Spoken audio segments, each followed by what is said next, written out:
Hello everybody, Jordan here. The PH is silent. I've had some questions in the comments section regarding how many and which gods I will be covering. So right now I'm going through the deities listed in the Sword Coast Adventures guide, and I do realize that list doesn't include certain deities that are part of the Forgotten Realms, or gods that maybe aren't in the Forgotten Realms but are fan favorites of Dungeons & Dragons.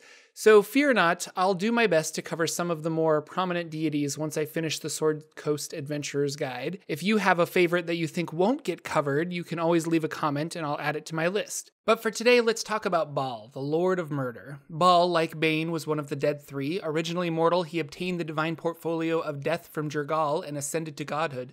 Due to being the god of death and Baal's evil ways, influenced him to become known as the Lord of Murder. Assassins came to worship him, and common murderers would worship him to justify their sadistic actions. As a result, Baal is feared throughout Faerun. During the time of troubles, Baal, along with Bane and Merkel, took the Tablets of Fate and were forced to walk Faerun as mortals. Baal was slain by the mortal Cyric using the sword named Godsbane that was actually the avatar of Mask, who is the Lord of Thievery and Shadows. But much like Bane, Baal foresaw his death and impregnated many women, creating heirs known as Baalspawn. This attempt at resurrection was thwarted once all Baalspawn were thought to have been removed from the Sword Coast. But it wouldn't be interesting unless one remained. It turns out that in order for Baal to be reborn, all his Baalspawn need to be murdered, which they were throughout the history of the Forgotten Realms. When suddenly we come to the Sundering and there are two Baalspawn left. The two end up battling in an adventure called Murder in Baldur's Gate. The victor transformed into a bloody beast that contained the essence of Baal. This monstrosity was defeated and in its murder resurrected Baal, who returned to the Faerun Pantheon. Although this is kind of a cool story, I can't help think again that 5th edition was just a big reset button on the D&D universe. I think it's sad that they spent all this time world building, having these story-changing events only to reset everything to AD&D times, but most people are happy, I suppose. Being a follower of Baal seems like a difficult task. Baalists believe that murder strengthens Baal. They view it as a pastime and a duty. Baalists are required to deal death once in every 10 days, but if they miss, they must murder twice for each one missed. Can't be easy to follow Baal and commit that many murders. On a lighter note, up next is the goddess Shan Tia. Also known as the Grain Goddess or the Great Mother, Chautnea is the goddess of all life. She is the embodiment of all agriculture.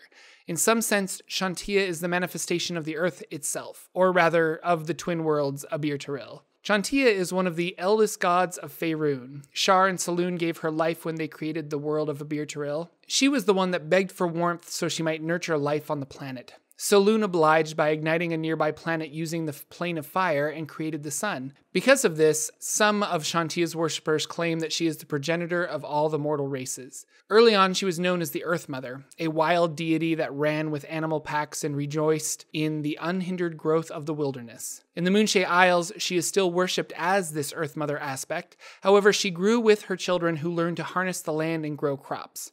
Shan Tia became enamored with the idea of living off the land and nurtured this in the mortal races of Faerun. She left behind the wilderness to other deities and has helped shape civilization as it is known. With food becoming controllable, races moved from hunter-gatherers to farmers, which allowed them to build kingdoms and discover magic, to grow and learn safely within their walls.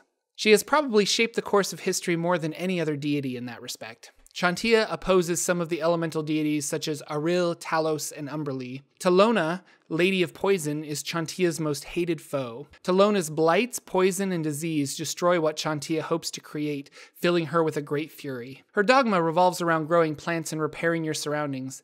Destruction for its own sake is frowned upon. Destruction occurs, but it is an opportunity to rebuild or repair. Nurture and tend to plants whenever possible. Protect trees and save their seeds so what is destroyed can be replaced. There are two types of clerics for Shan Tia, those that remain in cities who minister to farmers and agricultural workers, and those of a more wilder sect that cater to wilderness. Druids may also follow Shan Tia, and many of her clerics and druids often double as farmers or at the very least gardeners. Not totally surprising, but many cities sport temples to the Earth Mother. They are large with many windows and often double as granaries or open gardens. In the wilderness, ceremonies take place under the light of the sun or moon, with clerics holding special services in their homes next to small shrines.